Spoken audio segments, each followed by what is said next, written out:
Yeah, those 2 years at Arkansas State were wonderful years, and I was surrounded by great coaches during that time, and I was so eager to just play basketball and play it the right way, and everything worked well for me because they taught me a new way of working hard. So I think that had a lot to do with my success at Arkansas State, just my work ethic. Oh, well, Israel, to me, when I first went there, my first stint there in 2010, I was young, you know, starting to mature, and the people there just accepted me from day one, honestly. I have friends there. Like, you know, I met my wife there, and we just grew a friendship, and then the religion came into it. I learned more about the religion because when you're living in America, you don't really know what's going on in Israel. You think, oh, they're just praying every day, people in the streets, it's crazy.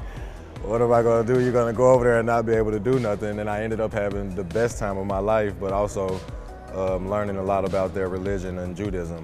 Honestly, that my first year with those guys, I remember the most my teammates, Mike Green, Brian Dustin, Dusan Sakota, Eric was on the team. Just so many great guys, and we all bonded very well, and I think that led a lot to our success. And we lost in the semifinals. We lost because Brian Dunston was hurt. That's my opinion.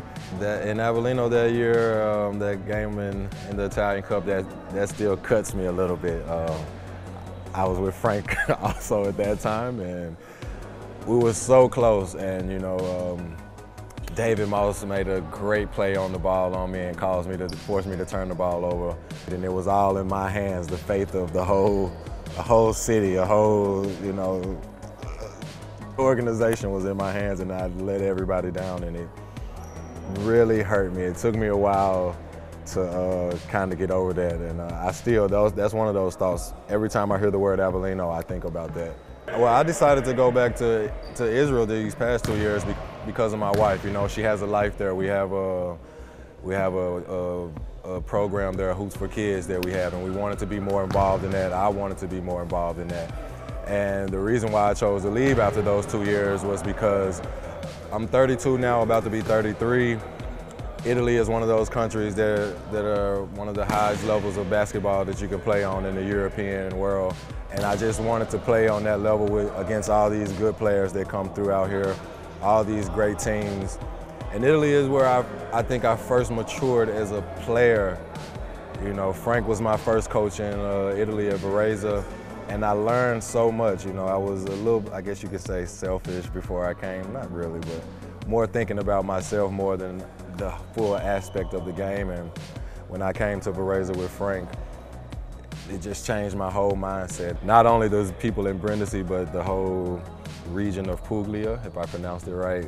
You know, they support us, and that's just an amazing feeling. I can go to Bari an hour and a half away and still feel like I'm in Brindisi. The people, Banks, Banks, Banks, Banks. And you know, just to have that support, you know, when you have kids, everything stops.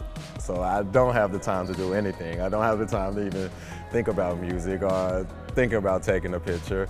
And when I do have time, I'm basically tired and want to sleep. So I think both of those hobbies or careers are pretty much coming to an end right now. I have 2 sons, and my youngest one is with me right now, and he's demanding a lot of attention and energy. So those 2 careers are on hold right now.